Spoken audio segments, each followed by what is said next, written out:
పల్నాడు జిల్లా పిడుగురాళ్లలో బాబు షూరిటీ మోసం గ్యారంటీ కార్యక్రమాన్ని వైసీపీ శ్రేణులు నిర్వహించాయి.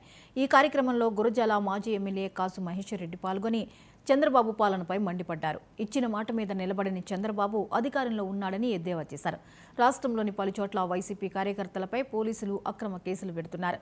4 ఏళ్ల తరువాత అధికారంలోకి రాగానే వారందరూ కూడా ఇవే పోలీస్ స్టేషన్లో ఉండాల్సి వస్తుందని కాసు మహేష్ కూటమి శ్రేణులను హెచ్చరించారు. మాట మీద నిలబడాలి, మడమ తిప్పకూడదు అన్న నాయకుడు రాజశేఖర రెడ్డి గారి జయంతి రోజున సచ్చిన మాట మీద నిలబడకూడదు, మడమ తిప్పినా సరే అబద్ధాలు ఆడినా అధికారంలోకి రావాలన్న తెలుగుదేశం ప్రభుత్వం ఈరోజు అధికారంలో ఉంది. ఇది జరుగుతున్న పరిణామం. గత సంవత్సరం నుంచి మనం చూస్తున్నాం.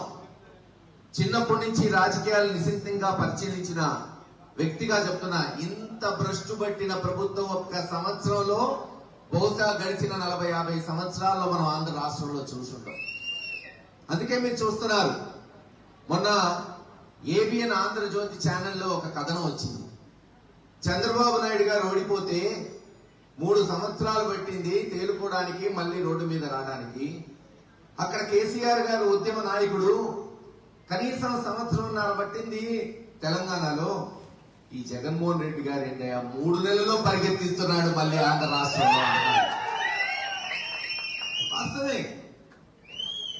ఎందుకంటే పాలక పక్షమా ప్రతిపక్షమా కాదు, మన పార్టీ ప్రజల పక్షం గుర్తుపెట్టుకోండి సోదరులారా. ప్రజల పక్షాన నిలబడినోడు.